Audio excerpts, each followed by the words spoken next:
Hello guys, કેમ છો બધા મિત્રો? શું કરી રહ્યા છો તમે? આજે તમે જોયું ને હવાના ઉઠીને તો ચારે બાજુ પાણી પાણી દેખાયું મને. પછી મને ખબર પડી કે અમારા ડાંગરની વાટ લાગી જવાની છે આજે તો. કેમ કે જે લોકોને કાપાઈ ગયા છે એ લોકોને બી વાટ લાગી જવાની, નથી કાપાઈ એ લોકોને બી વાટ લાગી જવાની છે.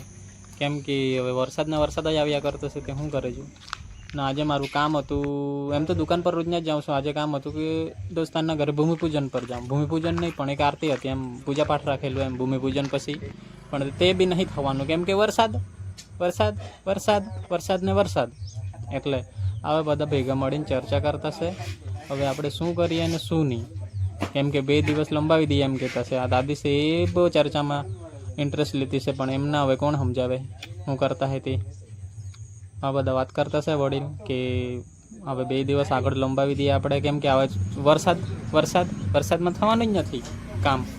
કેમ કે પાછો આપણે બેસીએ અને ઉપર તાટપત્રી કરીએ અને વરસાદ આવી ગયો તો પાછું ભાગવું પડશે એમ કહેતા છે એમ. એટલે એને 2 દિવસ હવે લંબાવી દેવું.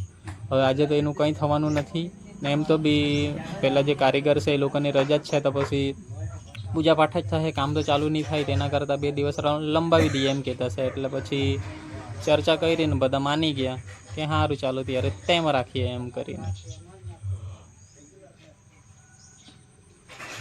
પછી તો બી ઊંડી ચર્ચામાં હતા કે કંઈ તાટપત્રી લટકાવીએ, નીચે પાથરી દઈએ એમ કરીને. એમ પણ તે પછી ના કીધું કે અત્યારે તો હવે બધા સાથે ભેગા મળીને કંઈ વાત કરતા હતા, ચર્ચાવતા હતા વાત કે કંઈ સોલ્યુશન થાય એમ. પણ તે કંઈ થાય એવું લાગ્યું નથી. એટલે થતું હતું એ કે આપણે ઉપર તાટપત્રી કરી દઈએ, નીચે કરી દઉં ને પછી બેસી જાઉં પૂજાપાઠ કરવા એમ. પણ તે પછી પાછો વરસાદ કદાચ પવન જોડે આવે તો પાછું જ ઉઠીને જવું પડે, તે પૂજાપાઠ અડધી જ રહી જાય એમ. એટલે પછી રહેવા દીધું. પહેલાં પકડતા છે ને એ તાટપત્રી કરવાની હતી, પણ તે હવે શું કરે છે. હવે એ તાટપત્રી એમ જ રહેવા દેવી પડે, કંઈ કામની નહીં. એટલે લેવા ગયેલા ત્યારે પછી યાર અમે બનાવતા હતા તમારા માટે વિડીયો, કેમ કે આ પ્રોબ્લેમ આવી. એટલે આ રહી અમારો ફ્રેન્ડ એકદમ જીગરી, એનું બનતું છે ઘર.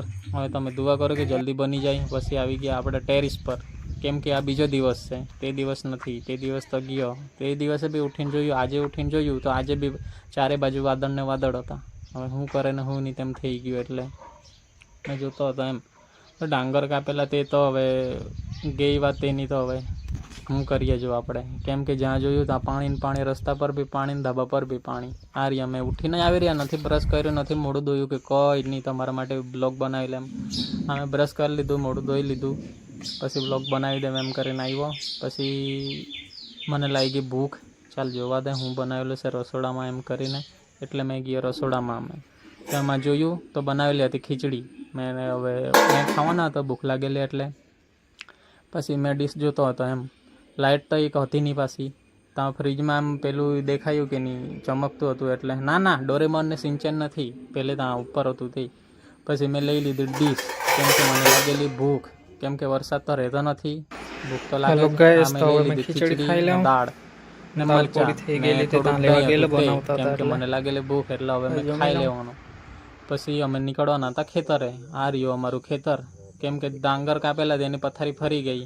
આજે ખબર પડી ગઈ મને, કેમ કે 2 દિવસથી લગાતાર વરસાદ આવ્યા કરતો છે. તો પછી અમે પપ્પા જોડે ગયેલા. આ રહ્યા પપ્પા મારા, એ કોન્ટેક કર્યા કરતા છે. પેલું ફોર્મ ભરવાનું છે પાકની નુકસાનીવાળું તેનું. એટલે મને બોલાવી લાવેલા, પીક પાડીને આપણે મોકલી આપશું. હવે ભાઈ આપણે નુકસાની આપશે તોય બી, નહીં આપશે તો બી એ લોકોને કહેવાનું તો નહીં રહી કે નહીં તમે ફોર્મ નહીં ભરેલું તો અમે નહીં આપી હોય કાંઈ એમ.